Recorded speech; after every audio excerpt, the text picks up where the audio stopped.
When we talk about conceptual model, there are also some other sources that we can use. So conceptual knowledge that is used to inform design and guide the research includes some other sources. For instance, paradigms, visions, theories, models, and frameworks. I'm going to very briefly talk about each one of them before I conclude this chapter.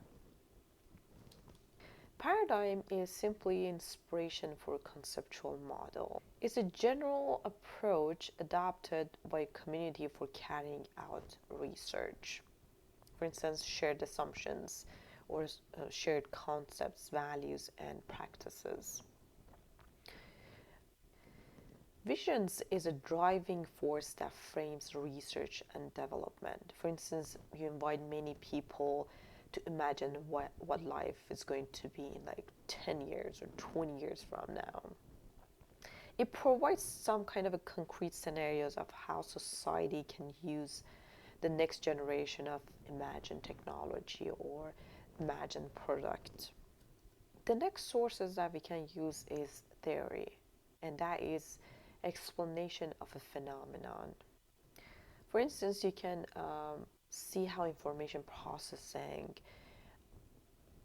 is working when you're explaining how mind, for instance, works, and you can use those information to help identify factors relevant to your design and have a better design for your users.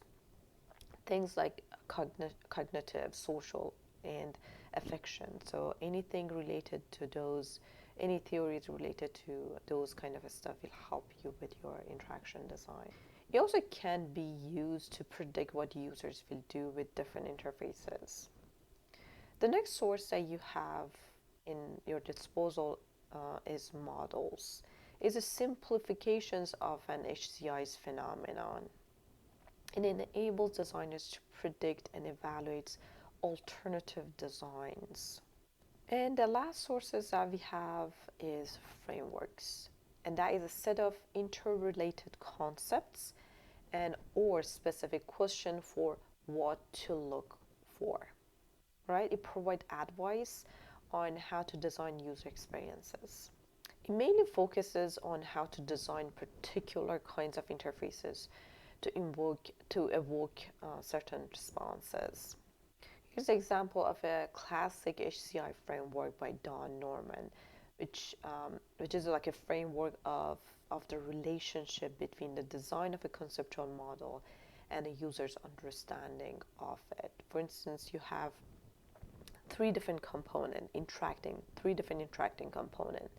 The first one is the designer's model, and that is the model the designer has of how the system should work. All right. The next one is system image, how the system actually works. And then we have the user model, and that is how the user understands how the system works, right? So you need to understand this framework when you're designing your interaction for any system.